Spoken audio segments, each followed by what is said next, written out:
यह है दोस्तों सैंड पेपर का प्लांट,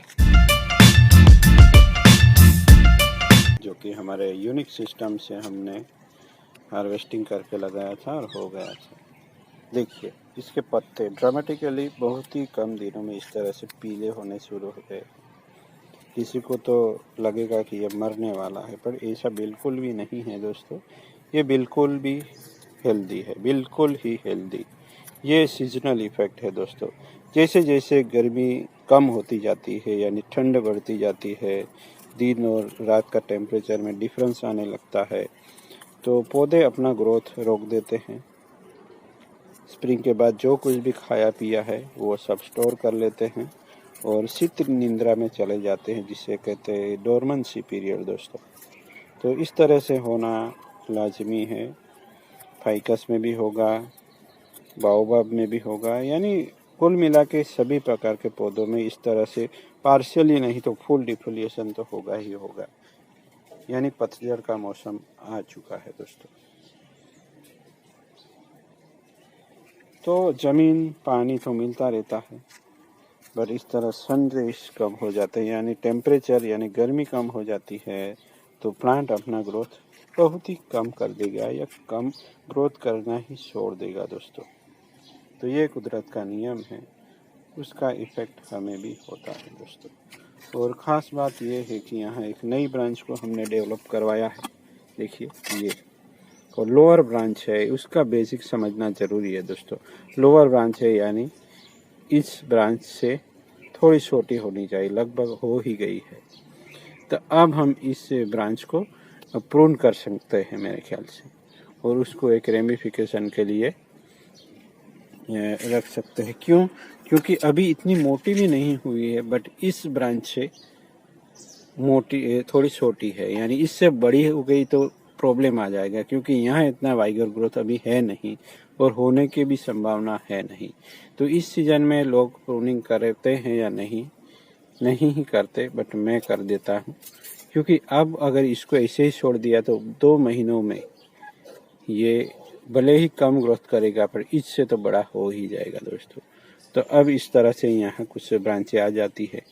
यहाँ हमने एक ब्रांच प्लेस की थी इस जगह पे, बट वो थोड़ा मुश्किल हुआ, स्टाइलिंग करते वक्त ये थोड़ा टूट गया था, तो डाई बैक हुआ।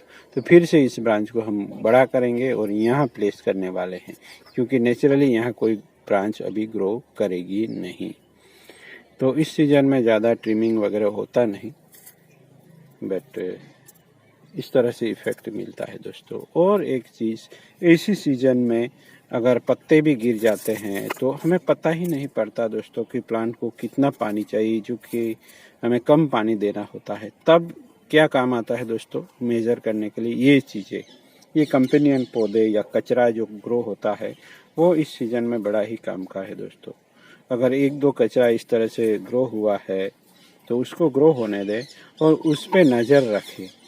उसके लीफ अगर ज़्यादा मुरझाए दिखे तो आपको पता चल जाना चाहिए कि पौधों को पानी की ज़रूरत है। कभी कभी क्या होता है, सूख जाता है, पानी देने में भी हम अगर ज़्यादा ध्यान नहीं दिया या कम पानी देने के चक्कर में कोई गड़बड़ होती है, यानी हमने कम पानी दिया, तब ये कहते हैं, तब ये बात करेंगे हमसे दोस्तों। तो इस तरह जो कंपेनियन प्लांट है जो कुछ ग्रो हो जाते हैं वो बड़े ही अच्छे हैं। और ऐसे प्लांट अगर जंगली है तो हम निकाल भी सकते हैं, या लहसुन वगैरह ग्रो करके रखें तब भी आपको पता चल जाएगा, या धनिया वगैरह भी आप लगा सकते हैं, या पुदीना भी थोड़ी मात्रा में लगा सकते हैं।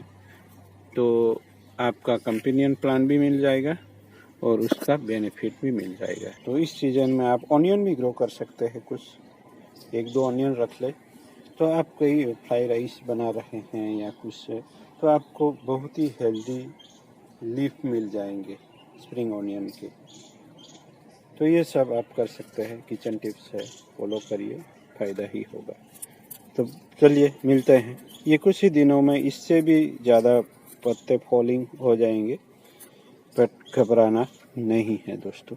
केवल पानी का ध्यान रखना है, फर्टिलाइज भी नहीं करना है दोस्तों। तो आने वाले स्प्रिंग में इसका स्टाइलिंग रिफाइनिंग होगा, अभी रहने देते हैं उसको। अब उसको डोरमेसी में जाने देते हैं, क्योंकि ज़्यादा कुछ है नहीं, जो निकालना था वो तो हमने निकाल दिया है। तो मिलते हैं ऐसे ही, बने रहे हमारे साथ। Thank you for watching.